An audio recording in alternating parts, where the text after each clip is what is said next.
మీలాగా మేము చట్టం చేసినటువంటి వైఎస్ఆర్ కో కాంట్రిబ్యూటరీ యాక్ట్ చట్టాన్ని మీరు రద్దు చేశారు అసెంబ్లీలో కానీ మేము ప్రజల బాగు కోసం పెట్టినటువంటి దాన్ని ఇవాళ మళ్ళీ రేవంత్ అన్న సర్కార్ అదే చట్టం చేస్తాము, చట్టం ద్వారానే ఈ ప్రజల ముందు ఉంచుతాం, చట్టాన్ని రద్దు చేస్తే ప్రజలు అప్పుడు మీ అంత చూస్తారు. కాబట్టి అలాంటి పనులు మేము చేయం. ప్రభుత్వాలు ఉన్నా లేకపోయినా మారినా కూడా మనం చేసే సంక్షేమ పథకాలు ప్రజలకు ఇచ్చే సంక్షేమం అనేది శాశ్వతంగా ఉండాలి.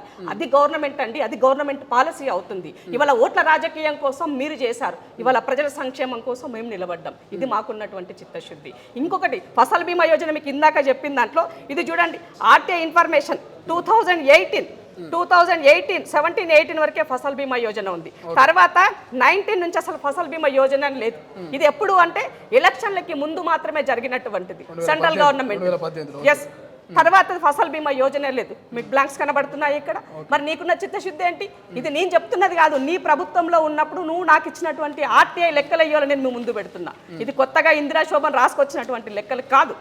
కాబట్టి ఇవాళ ఏది చెప్పినా కూడా ఇక్కడ చూడండి, ఇయర్ వైజ్గా సబ్సిడీ, ప్రీమియం సబ్సిడీ, వాళ్ళకి సబ్సిడీ ఎక్కడైనా ఇచ్చినారంటే ఓవరాల్గా 18-19 వరకు ఇక్కడ సబ్సిడీ కేవలం మీరు చేసినటువంటిది ఇటువంటి ఫిగర్లో. అంటే ప్రతి విషయాన్ని మీరు ఈ రైతులని మోసం చేశారు. మీరు మోసం చేయడంలో ముందు నిలబడ్డారు. పేరుకి ఒకటి చెప్పినారు, చేసే పని ఇంకొకటి ఉంది. బట్ ఇవాళ మేము అలా చెప్పదే, 1 లక్షకే నువ్వు 40 తెరలు చూపించినావు రైతులకి. ఇవాళ నేను 2 లక్షలు చేస్తా అంటున్నా. నీవు అప్పుల పాలు చేసినా నేను ఇస్తానని చెప్తున్నా. అది నాకున్న చిత్తశుద్ధి. కాబట్టి ఇవాళ చేసేవాడికి చేతనైతే సహకరించు, లేదంటే మీ రాజకీయ పబ్బం కోసము బీజేపీతో కలిసి కుమ్మక్కయ్యి ఇవాళ మా గురించి మీరు మాట్లాడాలనుకుంటే ఈ ప్రజలు మీ ప్రజాక్షేత్రంలో క్షమించరు. ఆల్రెడీ మీ అసెంబ్లీలో మీ సంఖ్య చూపించారు, పార్లమెంట్లో కూడా మీ సంఖ్య చూపించారు. కాబట్టి మీరు ప్రజాక్షేత్రంలో బాధ్యతాయుతమైన పొజిషన్లో ఉండాలనుకుంటే ఇవాళ ఉండడానికి కూడా నీతో ఉన్నటువంటి ఎమ్మెల్యేలు ఉండడానికి ఇష్టపడతలేరు. ఎస్ అండ్ ఇంద్రశోభర్ గారు, దాంతోపాటుగా ఒక్కసారి మన ముందు రాష్ట్ర ప్రభుత్వం ప్రవేశపెట్టినటువంటి రుణమాఫీకి సంబంధించినటువంటి గైడ్లైన్స్ జీవోను ప్రవేశపెట్టింది, మన ముందు పెట్టింది. సో ఏ సామాన్య రైతు అయినా, అంటే మినిమం ఒక 10వ తరగతి చదువుకున్నటువంటి తెలుగు వచ్చినటువంటి రైతు కూడా ఈ జీవోలో ఉన్నటువంటి అంశాలంతా కూడా స్పష్టంగా చదివి తమ సందేహాలు ఏమున్నా కూడా వాళ్ళు నివృత్తి చేసుకునేటువంటి విధంగా ఒక జీవోను అయితే విడుదల చేసింది. సో ఆ జీవోలో అన్ని అంశాలు, ఎవరు అర్హులు ఎవరు అనర్హులు, ఎప్పటి కట్ ఆఫ్ డేట్ ఉంది ఇక్కడ చూడండి. 9 ఒక్కో రైతు కుటుంబానికి 9/12/2023 నాటికి బకాయి ఉన్న సంచిత అంటే రుణమాఫీ 2 లక్షల వరకు పరిమితి వర్తిస్తుందంటూ చెప్తున్నటువంటి పరిస్థితి. అంటే రాష్ట్ర ప్రభుత్వం అధికారంలోకి వచ్చినాక కాంగ్రెస్. సో అన్ని గైడ్లైన్స్ కూడా ఇందులో పొందుపరచడం జరిగింది. ప్రతిపక్షాలు ఇతర మాయమాటలకు నమ్మి మోసపోవద్దు, రైతులు ఆందోళనకు గురి కావద్దంటూ ఇందిరా శోభన్ గారు చెప్తున్నారు. సో చూద్దాం. అండ్ దాంతోపాటుగా మీరు అన్నట్టు ఈ పార్టీ ఫిరాయింపులకు సంబంధించి ఇప్పటికే ప్రతిపక్షానికి సంబంధించిన ఎమ్మెల్యేలంతా కేటీఆర్ కూడా ఇటు స్పీకర్ని కలిసిరు, అనర్హత వేటు వేయాలి, స్పీకర్ స్పందించకపోతే సుప్రీంకోర్టు వరకు వెళ్తాం, న్యాయం మీద మాకు నమ్మకం ఉందమంటున్నారు. సో ఎట్లా చూస్తారు, దీని ఏం చెప్తుంది? తమ ఫిరాయింపులను మొదలుపెట్టిందే టీఆర్ఎస్. ఉమ్మడి ఆంధ్రప్రదేశ్ వదిలేయండి, మన తెలంగాణ మనకు వచ్చిన తర్వాత ఒక నూత వరుడిని ఇవ్వాల్సినటువంటి మీరు ఇవాళ దేశంలో ఎక్కడ లేని విధంగా ప్రశ్నించే గొంతుకలు ప్రతిపక్షాలు ఉండకూడదని ఒక ఏమంటారు దళితుడు సిఎల్పి లీడర్గా ఉంటే సహించలేదు, ఒక మైనారిటీ మండలిలో లీడర్గా ఉంటే సహించలేదు, పార్టీలనే మీరు విలీనం చేసే ప్రయత్నం మీరు చేశారు. మేము ఆ రోజు ఎక్కడ మాట్లాడినా ఏది మాట్లాడినా మమ్మల్ని చాలా చులకనగా అవహేళనగా చూశారు.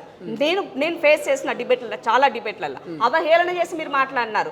మరి ఇవాళ ఆ రోజు నేను చెప్పిన ఆర్టికల్ కూడా రాశాను, నేటి ఫిరాయింపులే రేపు ఫిరంగులు అయిపోతాయి అని చెప్పిన ఆ రోజు. ఇవాళ ఎగ్జాక్ట్లీ అది కేసీఆర్ ఇవాళ అనుభవిస్తున్నాడు కేసీఆర్ గారు. కాబట్టి ఏంటి అని అంటే నీ దాకా బాధ వస్తే కానీ నీకు అర్థం కాలేదా?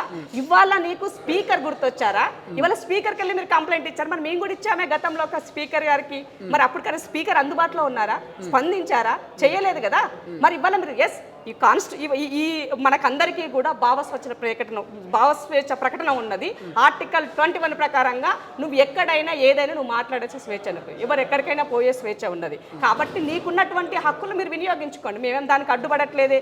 మీకన్నా చాలా ఫ్లెక్సిబిలిటీగా కేటీఆర్ గారు ఇవాళ ప్రెస్ మీట్ పెట్టి కూడా కామెంట్ చేస్తున్నారు, కేవలం మా ఎమ్మెల్యేని భయభ్రాంతులకు గురి చేసి కేసులు పెడతాం, మిమ్మల్ని మీకు మీద థ్రెడ్ ఉందంటూ పోలీసు వాళ్ళు ఫోన్ చేసి చెప్తున్నారు, అందుకే వాళ్ళు భయభ్రాంతులకు గురయ్యే పార్టీ మారుతారు తప్ప వాళ్ళు నిజంగా స్వచ్ఛందంగా ఎక్కడ మారట్లేదు అన్నటువంటి కామెంట్ చేస్తారు. నిజంగా భయభ్రాంతులకు గురి చేస్తారా, భయపెడుతురా మీరు? ఇప్పుడు ఢిల్లీ నుంచి గల్లీ వరకు, వార్డు మెంబర్ దగ్గర నుంచి ఎంపీ వరకు దాదాపు 61 మందిని వివిధ కారణాలతోటి బెదిరించి కేసుల మీరు చేర్చుకున్నారు.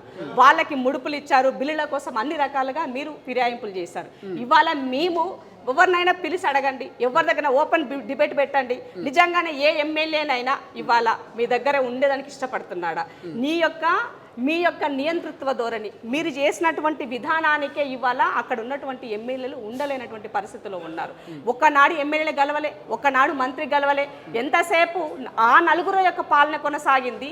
ఏ శాఖ అయినా మీరే రివీల్ చేశారు తప్ప ఇంకొకరికి ఇవ్వలే. ఎస్, కాంగ్రెస్ పార్టీ డెమోక్రటిక్గా ఉంటుంది, కాంగ్రెస్ పార్టీలో ఎవరు ఏదైనా మాట్లాడగలుగుతారు, ఆ స్వేచ్ఛ ఉంటుంది, ఎవరి పని వాళ్ళు చేసుకుంటారు. ఇవాళ మేము చేసే సంక్షేమాన్ని చూసి కదా వాళ్ళు మాట్లాడుతున్నది. ఇవాళ మీరు చేయలేనటువంటిది నేను చేసి చూపించిన, నీ నియంతృత్వాన్ని ఇవాళ ఆ బానిస సంఖ్యల నుంచి ఇవాళ ఓపెన్ చేస్తున్నాం కాబట్టి ఇవాళ వాళ్ళు బయటకు రావడానికి ఒకటే మాట అడుగుతాను. కేసీఆర్ గారికి ప్రతిపక్ష నాయకుడిగా ఇవాళ రేవంత్ అన్న ముఖ్యమంత్రి అవ్వగానే అదే రోజు ఆయన కింద పడ్డాడు, బాత్రూమ్ ఆయన కింద పడ్డప్పుడు ఆయన ఒక బాధ్యత, మీరు మర్చిపోయినటువంటి సాంప్రదాయాన్ని రేవంత్ అన్న గుర్తు చేస్తూ ఆయన హాస్పిటల్కి వచ్చి మిమ్మల్ని పలకరించి మీకు సరైన ట్రీట్మెంట్ ఇవ్వమని చెప్పున్నారు, ఇచ్చారు.